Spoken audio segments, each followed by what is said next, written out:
So basically it's me talking with the food and just telling them, that it's over, that I have to move on.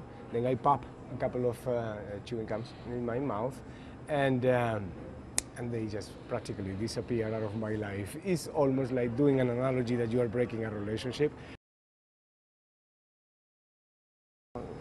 All the issues related to oral health, and the people must know that a campaign against lingering food is interesting because actually many sicknesses that we have are produced by bacteria produced by actually food that stays in your mouth after you eat. So these actually chewing gums are helping you to produce saliva, and the saliva get rid of all of this thing. Of the ones that I've been working with, the donut, because it's the one that I have an interaction, and because, sincerely, he's the best actor of the group, the wild bunch. The donut, again, because the donut is so round. His personality is so round. He gets some holes in his personality, but he can fill those holes in the time that he's actually here in holiday.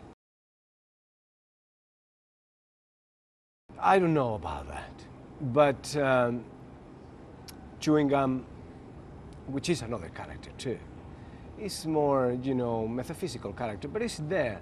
It's so fresh that I have to say no to donut. So I'm sorry. I know I can be on the National Enquirer.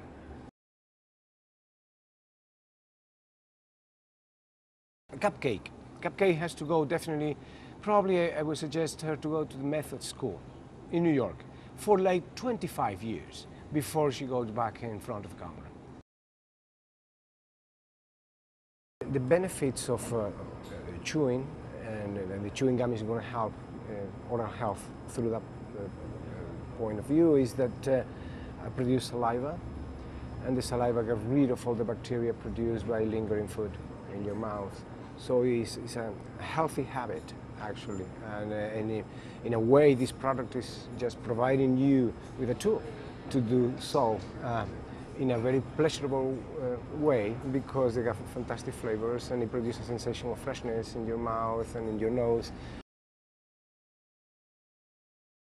And when I was working on Broadway and I have to sing every night, I remember just popping one of those 5 minutes before I went to the stage, because it creates the feeling, the sensation that you are very open, and so you can sing properly, you can breathe better. Food education, I think, is something that should be implanted even in schools, because not only to live longer, but to live better. The secret to those two things are actually in food.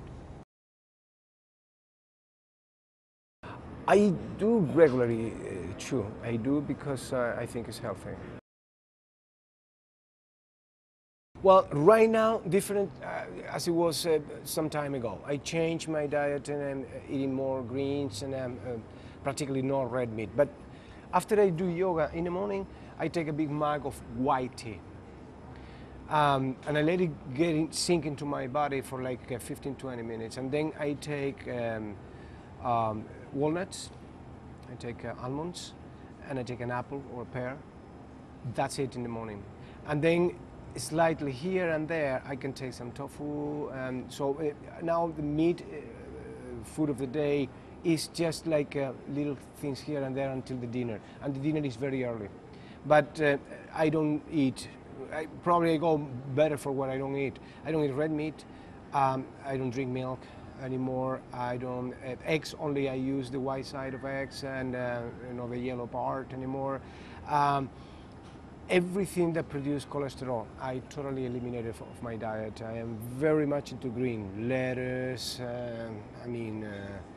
Peppers, arugula, you name it. Many of those things that I actually.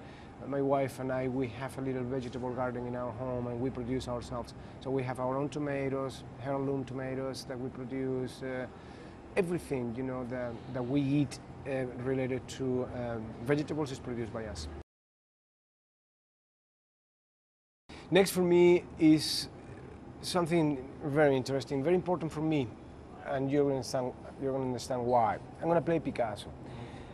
Picasso was born 3 blocks from where I was born in Malaga. So he has been always a big shadow in my life. It's one of my idols.